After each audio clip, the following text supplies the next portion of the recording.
ચાર બાળ મિત્રો, આજે હું તમને રાજા અકબર અને ચતુર બિરબલની વાર્તા કહીશ.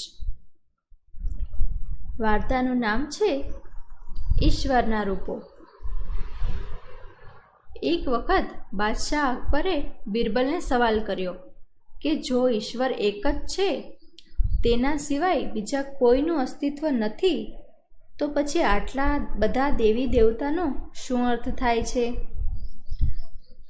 એટલે ચતુર બિરબલે જવાબ આપ્યો. તેણે દીવાને ખાસના એક પહેરા ઉપર ઊભેલા એક સંત્રીને બોલાવ્યો. સંત્રી મતલબ પહેરેદાર.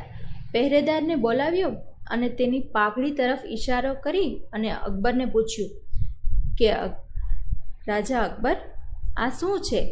એટલે અકબરે જવાબ આપ્યો કે આ પાઘડી છે. તરત જ બિરબલે પહેરેદારને પાઘડી ખોલવા માટે કહ્યું. એટલે પહેરેદારે અચકાતા પાઘડી ખોલી દીધી.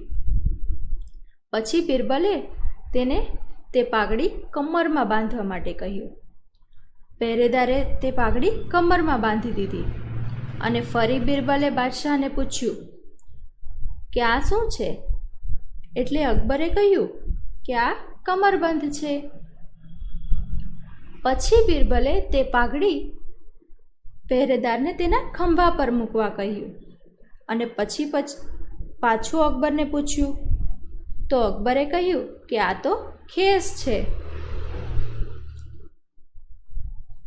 બિરબલે પછી તે પાઘડીનું વસ્ત્ર હતું તેને પોતાના હાથમાં લઈ અને પૂછ્યું, પણ આ હકીકતમાં છે શું? એટલે અકબરે પૂછ્યું કે શું છે તે?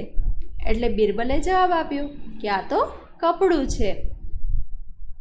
અને ત્યારે જ બિરબલે કહ્યું કે આ રીતે ભગવાન પણ એક જ છે, પરંતુ પોતાના ભક્તો પોતાની ભાવનાને અનુસાર અલગ અલગ રૂપે દેખાઈ દે છે.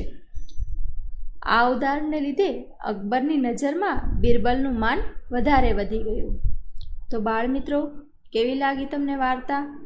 ફરી મળીશું નવી વાર્તા સાથે.